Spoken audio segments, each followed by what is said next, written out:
Alright, so a few days ago I was in a situation where I had to back underneath a trailer at a 45-degree angle. This is the video that's coming up right now, but I want to let you guys know that there's also this disclaimer part of this whole video. You back underneath your trailer at your own risk. This is just the way that I did it. This is in no which way, shape, or form the way my company says that I have to do it, and my company is not responsible for the way that I drive. I'm a professional of my own, and I do things my way, and I'm just trying to help you guys out. So now that that's out of the way, all the mumbo jumbo, please enjoy the video and be safe out there. Hi, my name is Lawrence, and we're gonna do a hooking up to a trailer at a 45-degree angle. This also works at a 90-degree angle. So these are different things that you need to look at and pay attention to while we hook up to this trailer. Here's the truck. Gonna be kind of hard to see what the hell I'm pointing at here. Let me get a flashlight. All right, here's the truck. Here's the trailer. Had another driver had some problems and needed to drop this off, and so I'm here to do a drop and hook. Here's the biggest problem: is there's this stuff right here is directly in front of the trailer. None of this stuff can get dropped, so I have to come in at this at an angle. What I had to do was I ended up pulled up this way, and then I had to back up and go around the back side of this trailer because I want to leave this trailer here in a nice way for the other driver to be able to come back and pick it up. But this also keeps it further out of the way of everybody that works here. I need to be careful, there's freaking ice down here. So now comes the fun part, and that's hooking up to a trailer that you can't pull straight up in front of. You got to go in and at an angle. All right, so what we're gonna do is we're gonna line up right alongside of it. You see right there now, you can kind of see all the pallets. But you're gonna line up right here. I'm gonna go ahead and turn on my back lights, and we got to think about where the kingpin is on that.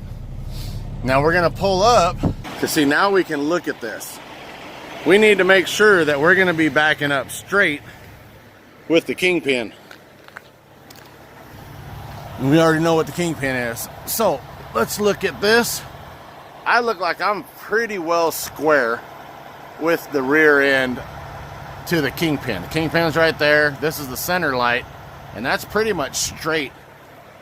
If I look over here, my truck is straight this way right here. So if I go right here, this is still straight. That looks like I'm gonna go right into it.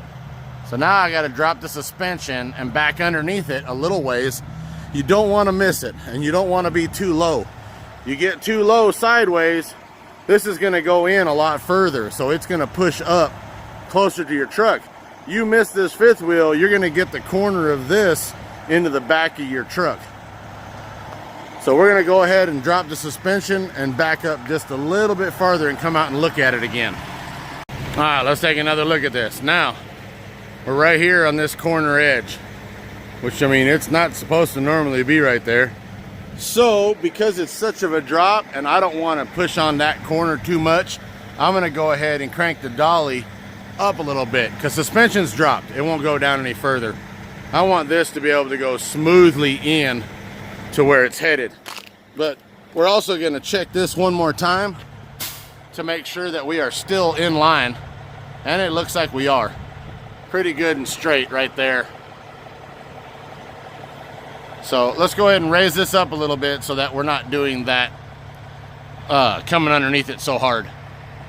As with any heavy load, whoo, you get out of breath trying to crank this up.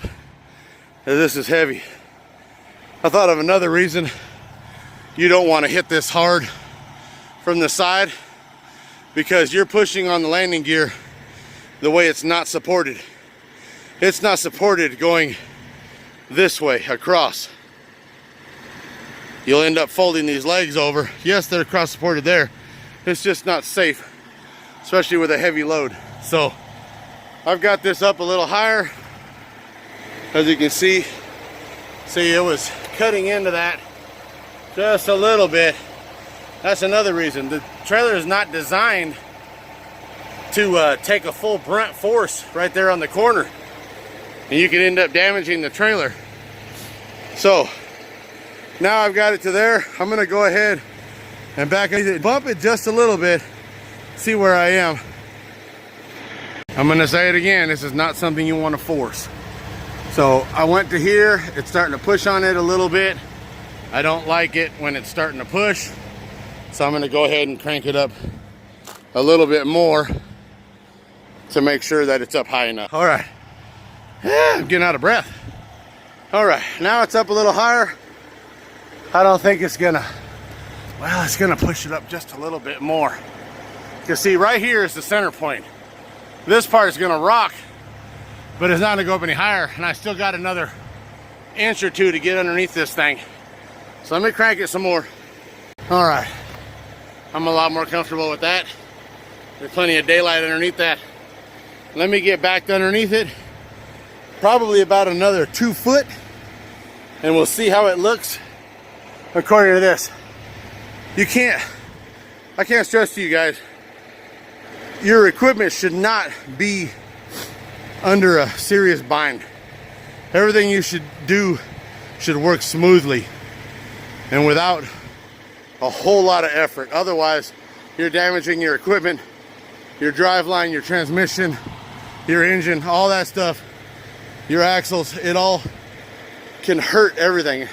In this case, with it pushing sideways, your trailer, your landing gear, the load that's in it, you don't want to have to call your company and tell them you need a wrecker because you folded this trailer over onto the ground, or you screwed up your drive shaft when you were backing underneath this a little too hard, or you smashed in the corner of your trailer and now you have to explain why. So let me get back under this just a little bit more. We'll check it again. Slow is your friend. All right, come back here and check it. Now I am actually all the way on there, and that looks nice and flush. I should be able to go straight back. We'll check over here one more time just to see where I'm headed. I'm still headed straight towards the kingpin. So now I'm gonna go ahead and back up almost all the way just to see if I should be right on, but I don't want to damage anything. The other thing I'm going to look for is, once I get underneath there and get really close to the kingpin, is there any gap or space between the fifth wheel and the bottom of the trailer, because I want it to be flush and tight up against it. So once I get close, I make sure that it's flush up against the bottom of the trailer, and then I can go ahead and lock it in. Looks like we're flush.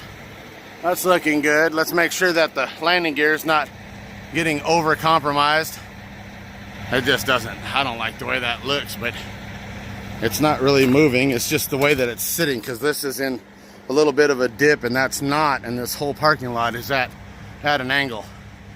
So that's another reason I had to jack it up. I started wanting to push into the ground right there. I'm still headed towards it. I'm gonna go ahead and move in a lot tighter. Of course, if I wasn't videoing, this would go a lot faster. I just have a lot of information that I want to give you guys as I'm moving in. All right, I didn't feel any resistance. I was still flush with the bottom of the trailer, so I went ahead and came in nice and easy. I didn't have to accelerate and push on it real hard. It came in, it locked. Now I'm checking to make sure that the fifth wheel is locked onto the kingpin. I have a little bit of gap right there, but that'll be fine.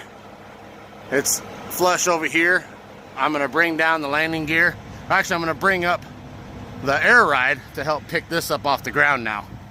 See if I can get back here fast enough while it's airing it up. It's pinching that. That's all the way up against the fifth wheel now. Now it's gonna start picking this up a little bit. Yep, you can hear it. You can actually see it moving. And the bags are coming up. Suspension is rising. And now that's off the ground.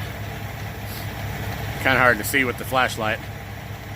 But now that's off the ground. The other side is just about off the ground. It actually picked it up, straightened the trailer out. So now I can go ahead and bring the landing gear up.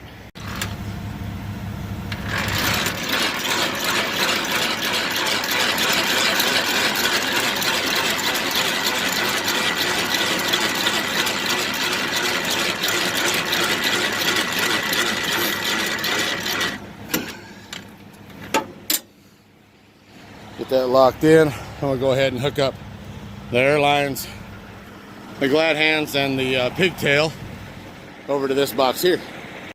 Of course, after hooking up, go ahead and check your lights. Make sure everything's secure, get your paperwork. Make sure you put in all your messages to your company. Check your tires.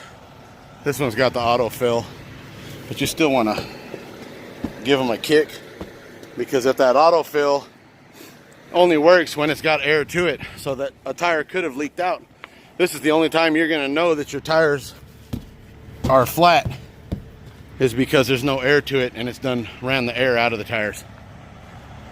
So now I'll add air to it. These tandems are slid all the way back. I haven't checked to see what the weight is on it, and then I'll decide how far forward I need to slide them. Well, there you go. You did. This is a 45. Same concept applies if you're 90ing in straight from the side at any angle. So just be careful. You're gonna have to stretch the hell out of it to get them to come over there. You don't realize how much pressure is on your airlines when you make a tight turn like that. So yeah. All right, I hope you enjoyed the video. Please subscribe if you haven't subscribed already. Thumbs up for properly hooking up to a trailer without having to hurt it, or hurting your equipment. That's most important. Your equipment is what's going to get you down the road. You mess up your equipment, you can't make money. So just kind of keep that in mind. You know, don't just be a steering wheel holder. Take care of what you got, because it's making you money. It may have been provided for you. You may be purchasing it. You may be leasing it. Whatever the case may be, it's still your equipment to use while you have it. And so it's important to take care of the things that you have for the time that you have them. And that's how I take care of my equipment that's given to me for the time that I use it. I'm very thankful for the equipment that I have. I mean, if I didn't have any equipment, I wouldn't be able to make money, right? So, all right. See you guys on the next video.